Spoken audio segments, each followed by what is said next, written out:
Beza kalau nak jadi pendakwah dengan nak jadi ustaz. Beza. Bahkan beza juga nak berdakwah dengan nak mengajar. Berdakwah ni kita mengajak kepada kebaikan dan mencegah kemungkaran. Jadi tak semestinya kita kena mengajar.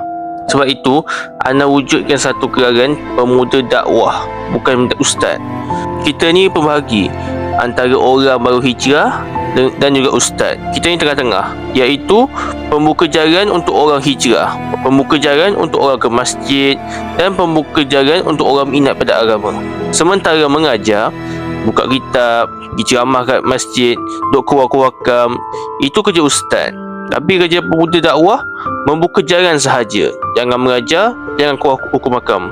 Sebab itu pemuda dakwah tak perlukan tauriah, tapi mereka tetap memerlukan ilmu.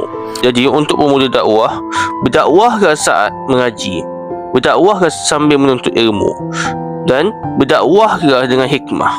InsyaAllah dakwah kita itu akan membantu kita masuk ke dalam syurga. Ingat, dakwah ini bukan untuk membantu orang, tapi untuk membantu diri kita sendiri.